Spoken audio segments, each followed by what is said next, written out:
Hey there. Today we're diving into some really cool stuff from Vanessa Van Edwards. Oh, yeah, I love her work. She was featured on Diary of a CEO. Mm-hmm.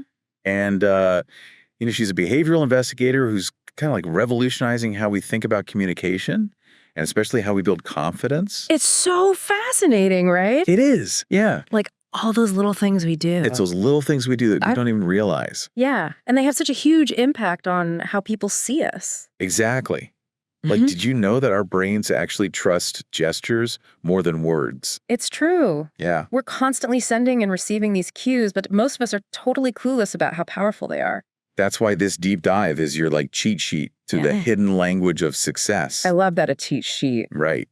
So Van Edwards studied thousands of hours of interactions. Oh, wow. And 400,000 students to figure out exactly what makes someone charismatic. And she found 97 cues. 97 cues. Yep, 97 cues that signal warmth and competence, the two main ingredients of charisma. Okay, so let's unpack this. She calls these signals cues, and she found 97 of them that signal warmth and competence.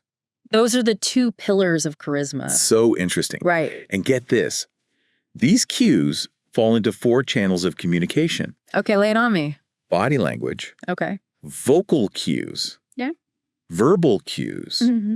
And ornaments. Ornaments. What are ornaments? Like, think of it this way. Ornaments are those little details that can subtly influence how people see us. Oh, easy. Things like clothing, Oh, okay. Yeah. jewelry, hairstyles. That makes sense. It's like putting together an outfit. Yeah, Each piece creates a certain impression. exactly. And just like with fashion, the way we combine these cues can make or break our success. You know what I mean? Oh, absolutely. Especially in those Yeah, social situations. social situations. Yeah. Now get this. Okay.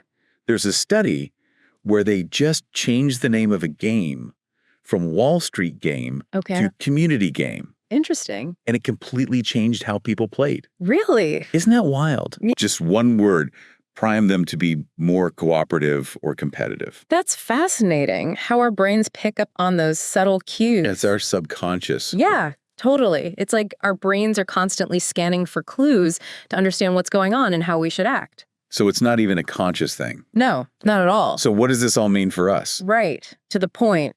Well, Van Edwards says that 82% of our impressions of people are based on just 2 things, warmth and competence. It makes sense when you think about it. Well- We're always sizing people up. Yeah. Like, are they friendly? Can I trust them? Are they capable? Exactly. So basically, we're all walking around judging each other. Well, maybe not judging, Okay. but definitely assessing, Yeah, assessing. trying to figure out where people fit in our world. So if we want to make a good impression, We got to nail those 2 things. warmth and competence.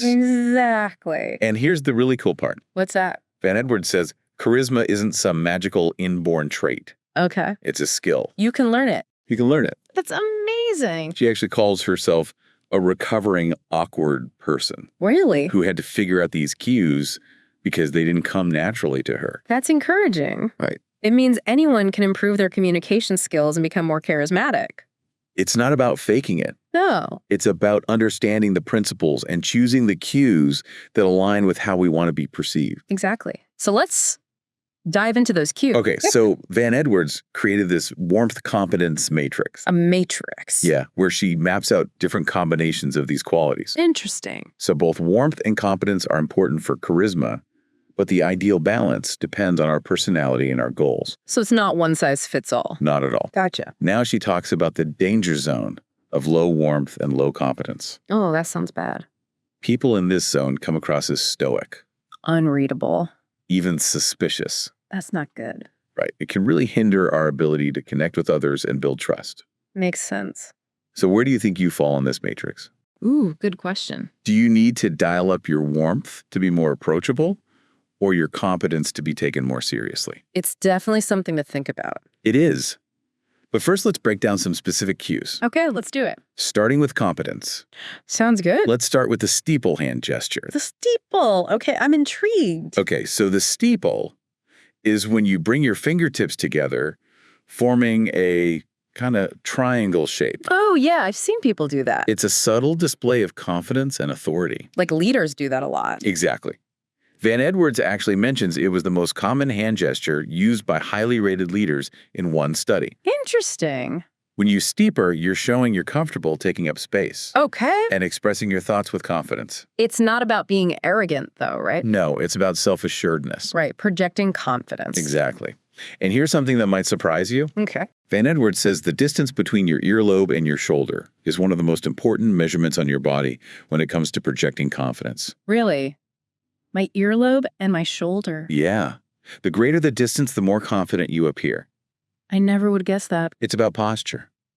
Oh, okay. Think about someone with slumped shoulders and their head down. Yeah, they look insecure. Right.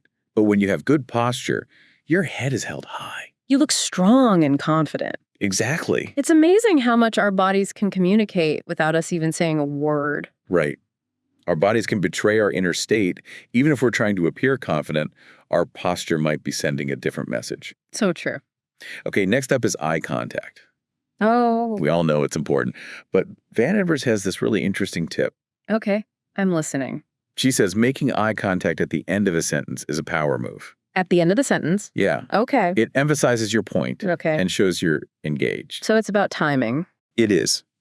If you're constantly staring someone down, it can feel aggressive Yeah, for sure. or uncomfortable. Right. But strategically, using eye contact to highlight key points and connect with your listener can make a huge difference. It's like you're saying, I'm really paying attention to what you're saying. Exactly. That's powerful. Another cue I found really intriguing is the lower lid flex.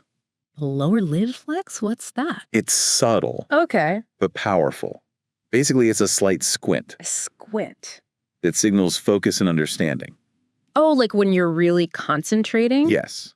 You often see charismatic figures like actors or politicians Yeah. using this cue To convey intensity? in engagement. Okay. Yeah, I have to pay attention to that. It's one of those things you don't notice until someone points it out, Yeah. but once you see it, You can't unsee it. exactly.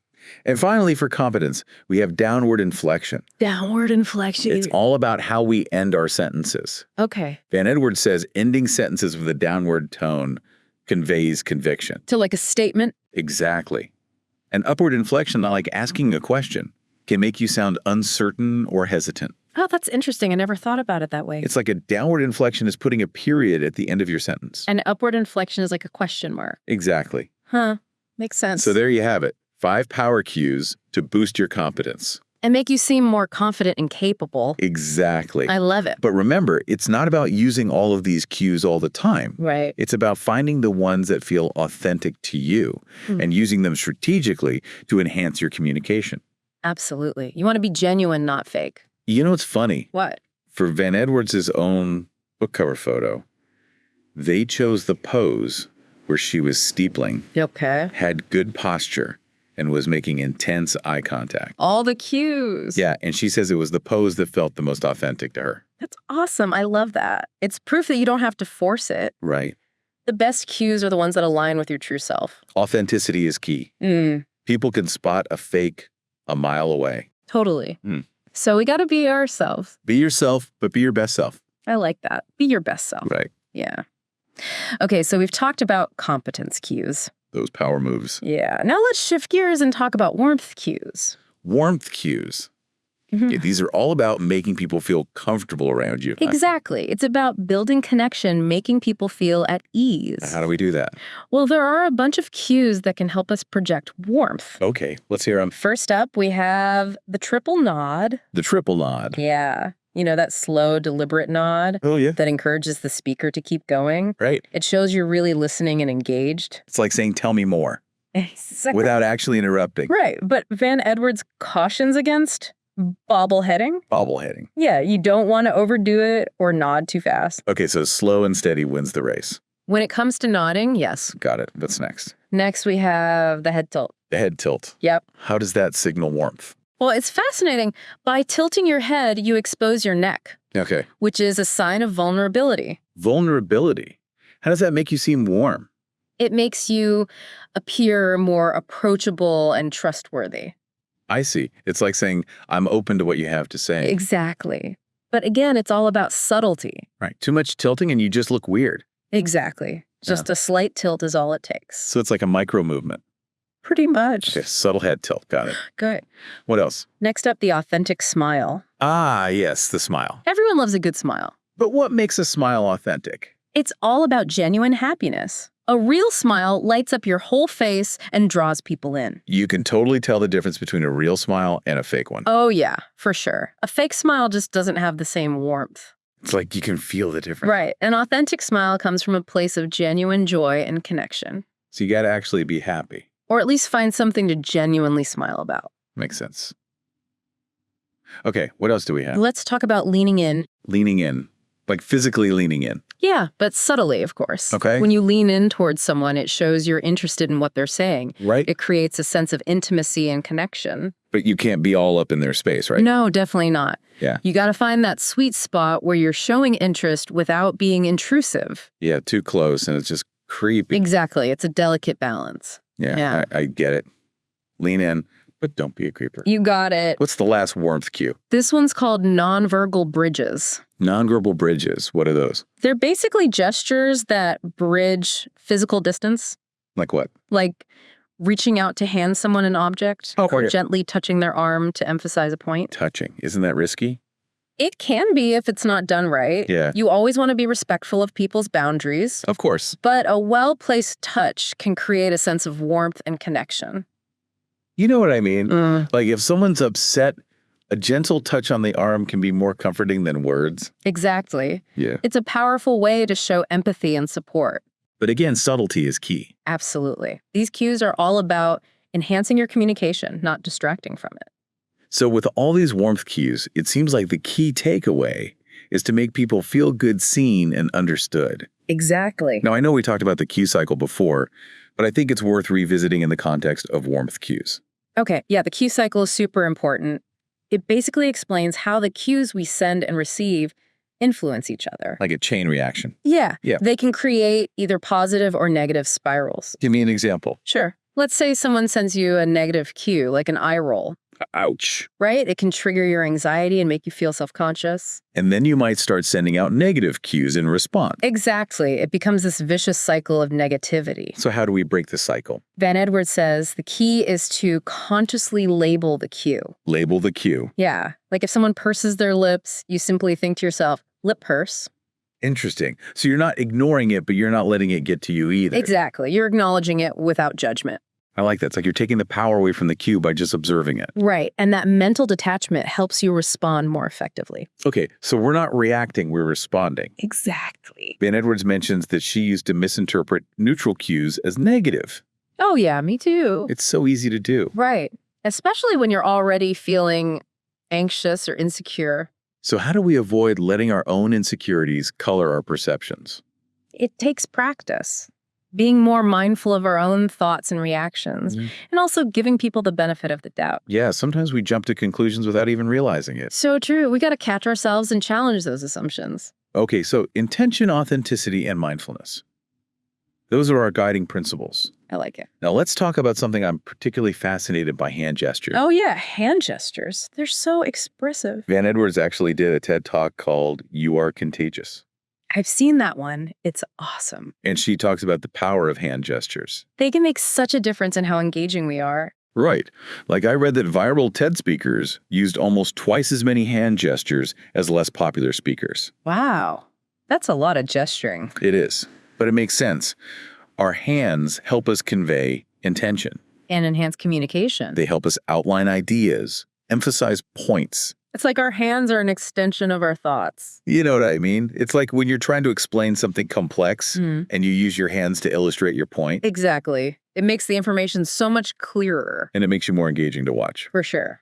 Okay, now for a slightly trickier topic: spotting deception. Lie detection. Everyone thinks they're good at it, but the truth is most of us are terrible. Yeah, studies show the average person can only spot a lie with about 54% accuracy. So basically, we're no better than a coin toss. Pretty much. Hmm. But while there's no foolproof way to detect a lie, there are certain cues that can raise red flags. Okay, give me the inside scoop. One common cue is question inflection. Question inflection. Yeah, it's when someone uses an upward inflection at the end of a statement, making it sound like a question. Oh, like when someone says, "I totally finished that project on time," but their voice goes up at the end. Exactly. It can be a sign of uncertainty or dishonesty. Okay, so pay attention to the tone of voice. Absolutely. Another thing to watch for is a sudden drop in volume. Why is that a red flag? Well, when people are anxious or nervous, they often lose volume. So it's like their body is betraying their true feelings. Exactly. And another cue is incongruent nods. Incongruent nods. What are those? When someone's words and body language don't match. Like they say yes, but shake their head no. Exactly. It's a classic sign of deception. Okay, so we've got question inflection, a drop in volume, and incongruent nods. Those are 3 big ones to watch out for. But these aren't foolproof, right? No, definitely not. They're just potential indicators. So it's more about being observant and noticing patterns. Exactly. Don't jump to conclusions, but if you see multiple red flags, it might be worth digging a little deeper. Makes sense. This whole conversation has made me realize how much I miss in everyday interactions. Me too. It's like a whole new world has opened up. Okay, let's switch gears again and talk about something completely different. Aggressively liking people. Aggressively liking people, what does that even mean? I know it sounds weird, but it's actually a really cool concept. It's Van Edwards' philosophy that actively choosing to like people can transform our relationships. So it's like a mindset shift. Exactly. Instead of being guarded or skeptical, we approach interactions with a positive attitude. I like that. It's like choosing to see the best in people. Right. And Van Edwards says it actually works. It creates this self-fulfilling prophecy where if we expect to like someone, we're more likely to find reasons to like them. That makes sense. It's like priming our brains for positivity. Exactly. And she has 3 magic phrases that can help us foster likability. 3 magic phrases. Lay 'em on me. Okay, the first one is, I was just thinking of you. Oh, that's so sweet. I bet people love hearing that. Right? It's such a simple phrase, but it makes people feel special and valued. And it's genuine. Yeah, you're not just saying it to be nice. You actually were thinking about them. Okay, what's the second phrase? You're always so. Followed by a positive quality. Oh, I like that. You're always so helpful, or you're always so insightful. Exactly. It reinforces their strengths, Yeah. boosts their confidence. And it makes them feel good about themselves.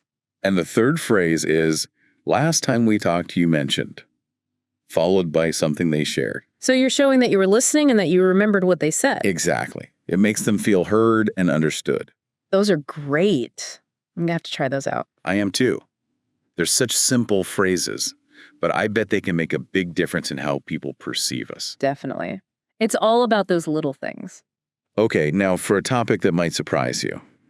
Embracing imperfection.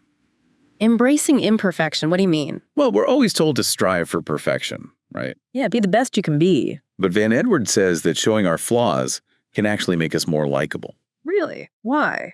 She calls it the other shoe effect. The other shoe effect. Yeah.